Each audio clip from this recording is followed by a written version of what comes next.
The Power Rangers. Everyone's heard of them. At least I would think so, considering that the series is still going strong. I, however, don't know anything about these future installments. In fact, I don't know anything about the Power Rangers. Yeah, I didn't grow up with the Power Rangers at all. I mean, I saw a couple of episodes here and there as a kid, but I wouldn't consider myself a Power Rangers kid. So why am I here attempting to create a Power Rangers episode? Well, there is one piece of Power Rangers media that I did grow up with. Mighty Morphin Power Rangers, the movie. This is a movie I grew up with, but I'll be quick to the point and just say it sucks. There's a lot of things I didn't like about it then. Further watches in the future revealed more things that I didn't like. But the last time I saw this film was 4 years ago, so I thought I'd give it another chance. Unfortunately for this episode, the movie had to be filmed off my TV, on VHS no less. But isn't that what makes this special? A blast from the past, a time before DVD digital ripping onto your computer the files, and okay, this is just a cheap alternative. But what's important is that we look at the scenes that make the film good and what makes the film bad. But considering I don't know anything about Power Rangers, am I really qualified to do this movie justice? I'm going to need some help. And I know just where to look. Today's your last day, Greenie. No, it's not.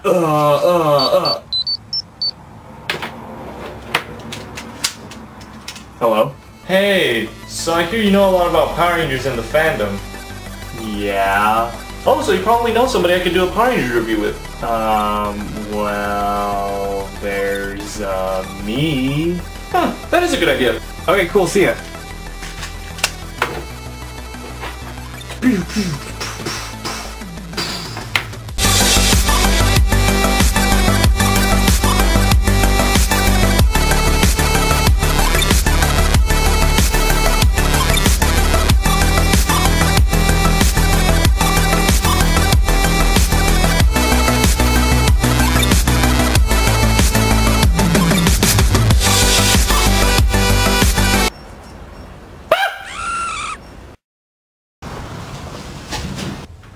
Are you the Power Rangers guy? Yeah. You ready to watch the worst Power Rangers feature ever? Power Rangers and the Teenage Mutant Ninja Turtles? No. Power Rangers Super Mega Force? No. Rita Repulsa's wardrobe malfunction? No! The Power Rangers movie! Okay, sure. So we're going to be taking a look at the Power Rangers movie, which came out in the 90s, and have you seen that movie? I'm pretty sure you have. Of course I have. Okay. Our film begins with an action-packed narration. Centuries ago, a legendary interdimensional being known as Zordon came to the city of Angel Grove. Wait a second, Zordon came to the city of Angel Grove? That's right. Is that why all the bad guys attack the same city every single time instead of focusing their efforts in a Power Rangers free zone? Well, no, I mean, I don't know. Is there something special about Angel Grove? Not particularly. I don't think so. I mean, it doesn't really mention it in the show or the movie, so I don't know. I think they just had to have a setting of where these villains attack, I guess. Sounds like a terrible explanation. I don't know. Ask the writers. I don't know. So anyway, we see our heroes partaking in everyday high school teenage activities.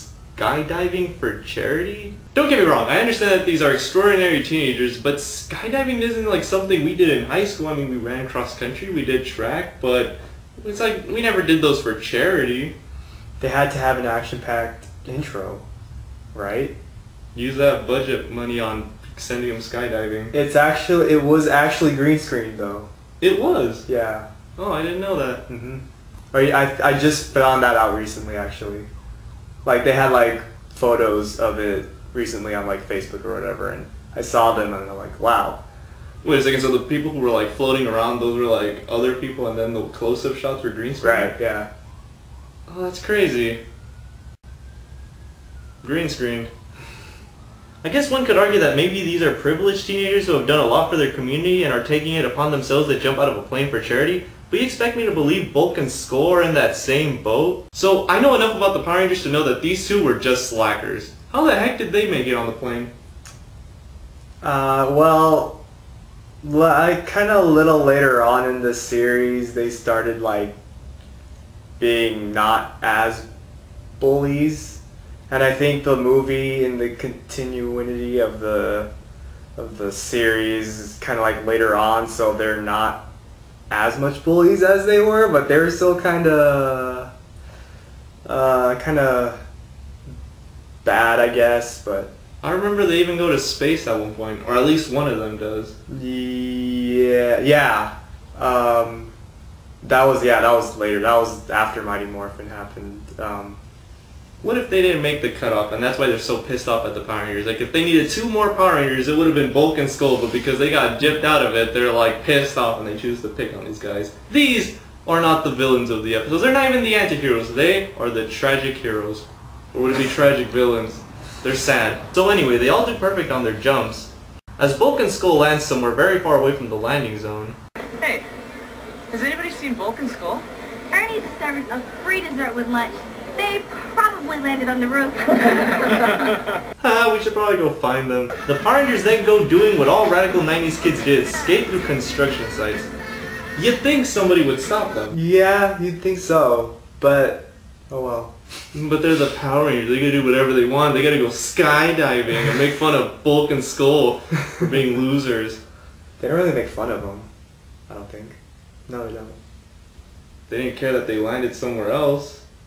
It's like, you'd think if 7 people, or how many Power Rangers are there? 7, 6, 5? 6 in the movie there were. You'd think if there were 8 people go skydiving and only 6 of them land in the landing zone and the other 2 like schoolmates are missing, you'd think they'd be a little worried. It's like, what if Bulk's parachute didn't open up? They probably thought they were fine. Some friends these guys are. Yanni? Always. Little did they know that Bulk's constant hunger would be the reason of his demise.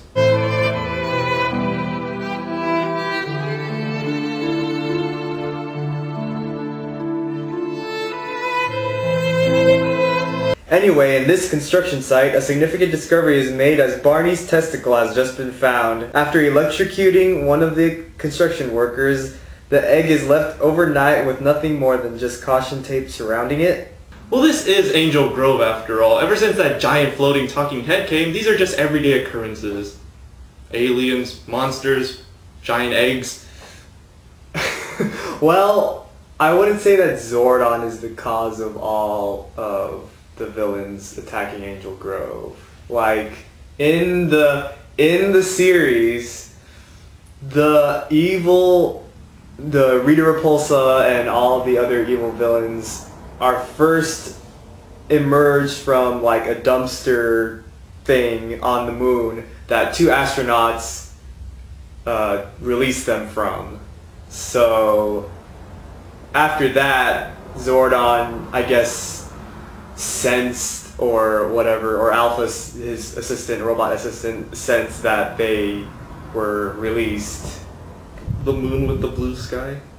Yes. But it turns out that this is no ordinary egg, for this egg contains the shapeshifter Ivan Ooze, who is made out of ooze. Turns out that he had been imprisoned 6,000 years ago by another group of Power Rangers from long ago, which kept Ivan Ooze from taking over the universe. What is it with these villains always wanting to take over the universe? I can understand a country, access to resources, access to goods, but the universe seems a little pointless, all that empty space. What is he just going to build Ivan Ooze circuses around? Well, in the Power Rangers universe, there are like multiple planets with multiple, like species of whatever, like aliens and stuff. So when they want to take over the universe, they're taking over all these planets, taking over all these aliens and stuff. And he chooses to start with the city with the Power Rangers in them. Smart move, Ivan. Smart move. Well, there are Power Rangers are on other planets. There's more? There are more. Okay, okay.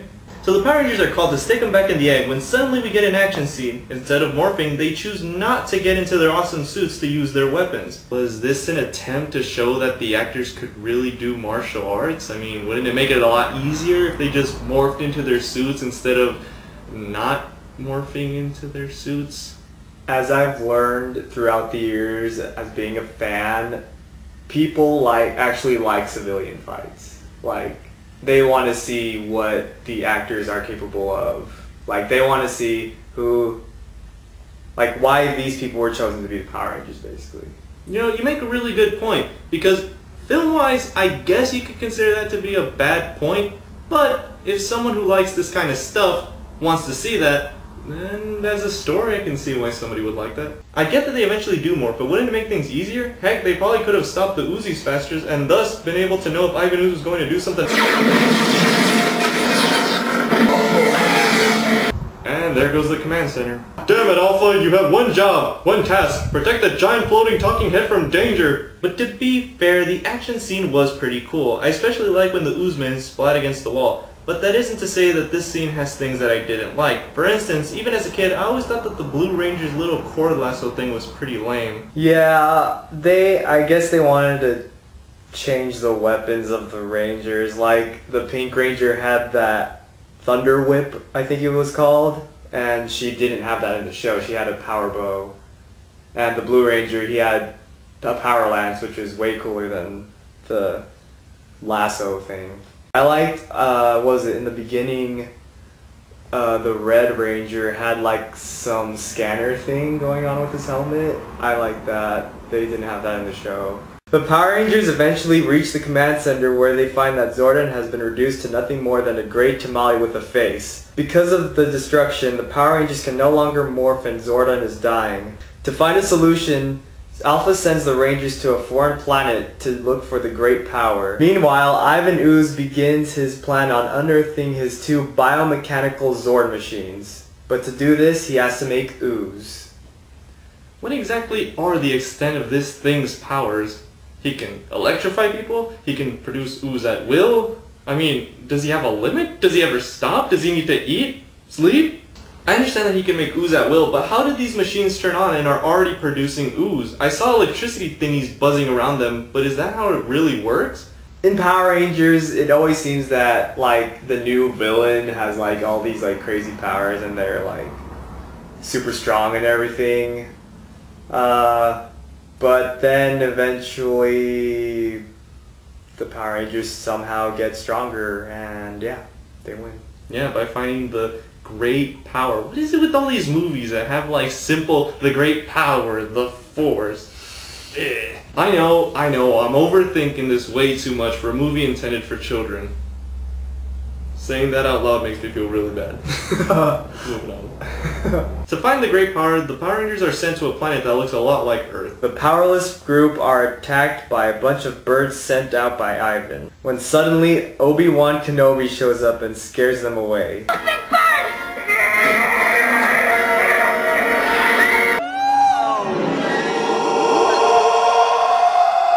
But back on our planet Earth, Ooze plans on using the parents of Angel Grove to help him in his unearthing process. To accomplish this, Ooze hands out free jars of his ooze to the children? Does everything in that sentence sound wrong to you? Oh, when you put it like that. He put it like that. He's the one who said it, not me. Hi folks, Ivan Ooze here. Are you bored with your work? Are you bored with your life? Then come on down to Ooze City and let's get sticky! It's like he's not even trying to hide his perversions. His next commercial would be like, are you bored with your work? Are you bored with your life? Well, come on down to Ooze City and allow me to insert my penis into your mouth hole. One of the parents gets the ooze and it turns him into a mental slave of some sorts as he begins walking to the construction site in a trance, along with a lot of other parents. What, did they all happen to get out of work and get home and touch the ooze at the exact same time? How did he not notice these people walking all over the road on his way home? Hello, kiddies! It's me, Raphael, back again with another hard question. Now, I hear you talking about the movie motion picture of okayness. Mighty Morphin Power Rangers, Secret of the Ooze. So, in this movie, the guy called Ivan Ooze, it's not the same ooze, it's different ooze. Not my ooze, it's his ooze. It's purple, mine's green. Anyway, so Ivan Ooze, he digs up all this ooze. It's like this purple. It's like his mucus. In fact, he spits it out at one point. So the dad comes in, grabs the ooze, and it takes control of the minds. The dad walks outside right as all the other people are getting mind controlled. The most important question is, why doesn't it affect the kids? The kids, they're touching the ooze, they're sniffing the ooze, they're seeing the ooze, and it doesn't affect them, At what age does it start controlling your mind? So the dad comes home, he looks like he's about 40. Fine, I'll understand that. He's a dad, he's an adult, he'll take care of him. But like, if you're 18, If it was your birthday that day, you're 17, they're 10 and 18, does it take control of you? What I like to think is that Ivan Ooze set up his ooze to adhere to child labor laws. Ivan Ooze, galactic evildoer, respects the laws. You know who doesn't do that? Zordon. He makes teenagers work. Maybe that's why Ivan Ooze was against them. You know, he wants to stop kids from working. So Ivan Ooze makes it so only the adults can work. None of the kids are working in this factory. It's like the adults are like, you know, Rangers, sucks you killed Ivan Ooze. Best employer we ever had. I had retirement. 2 months of paid vacation. It was great. Sure, he was gonna throw me off a building. But you know what? Permanent retirement. It's not bad. I'll take it. Well, I mean, people kind of get home around the same time. People are getting home at the same time right now. I can hear all the cars passing by. Yeah, true. Back on the planet Phaedos. It's actually Phaedos. Whatever. The Power Rangers have finally completed their training to harness their animal spirits. Rather quick if you ask me, and are directed to the monolith, which will give them the great power. And this is a part of the movie I don't particularly like. While the fight scene with the bones is pretty cool, as well as the fight with the weird whatever they are, this segment with the ninja outfits is relatively short. So what was the point of even having them? I like to believe some market executives splooged their pants thinking that these were going to sell more toys. Well, some would argue that Power Rangers is a huge toy commercial. But see, okay, this is gonna get a little sidetracked kind of, but it'll make sense. So in Japan, the show, it's called Super Sentai in Japan, the Power Rangers. And the season that happens after the Japanese Mighty Morphin Power Rangers, which is called Zyuranger, the one after that's called I'm sorry, it's not Dairanger, it's Dairanger, and then it goes Kakuranger, which happen to be the Mighty Morphin Alien Rangers that come in the show. It's actually their Zords. Those Ninja Zords, those are their Zords. But in America, they changed that. So somehow they had to use that footage within the show, and so they created the ninja powers, thus selling more merchandise. So anyway, they beat those monsters and they get their ability to morph back into their original power suits. The Rangers go home. Ooze has completed the Zords and plans to have the parents jump off the construction cliff. To get to the parents fast enough, they take the monorail, which might be the easiest monorail to operate in the world if an untrained child manages to get it running. The Power Rangers proceed to summon their Zords to fight the bots. They're successful in destroying one of them, but when Ivan merges with the other, he destroys the monorail track, which Tommy saves by landing his eagle plane thingy between the tracks. It's Power Rangers. Meanwhile, to stop the Ivan Ooze bots, the Zords merge together to create the Ninja Megazord, available now at Toys R Us. And this is a point that bothers me the older the movie gets.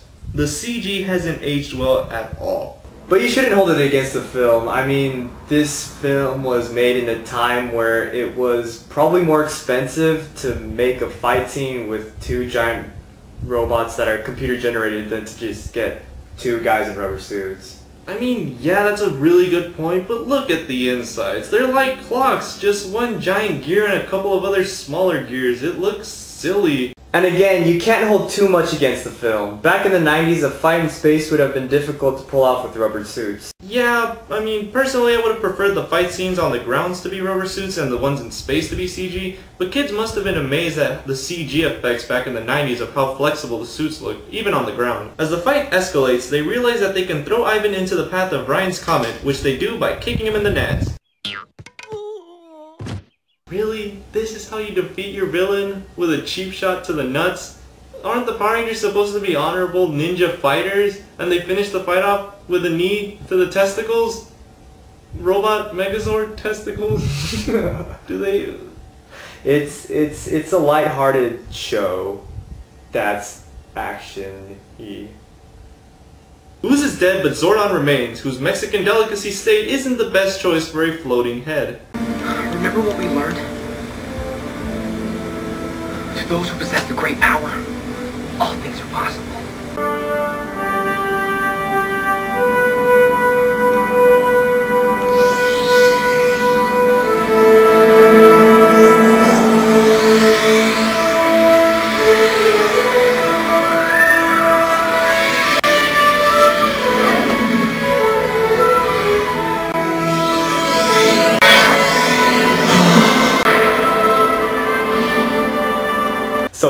is saved, so is Angel Grove, until next time, and everyone lives happily ever after.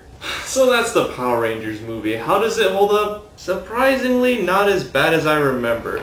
This is a weird case where the film was okay when I was a kid, terrible when I saw it 4 years ago, and now it's okay again. Although I think it's silly and it has a lot of problems, eventually it comes down that these are pretty much nitpicks. When I look at the target demographic, I ease off a little. And trust me, because something is for little kids is no excuse to slack off. But Power Rangers was like my Ninja Turtles. The movies were stupid and the cartoons were clearly made to sell toys, but I forgive them because it's just childish fun, and when I rewatched the Power Rangers movie, I realized that it delivers exactly that. A movie about the Power Rangers. Like I said, I'm not a Power Rangers fan, so I don't know how hardcore fans of the show would react to this film, but for this guy, I say meh.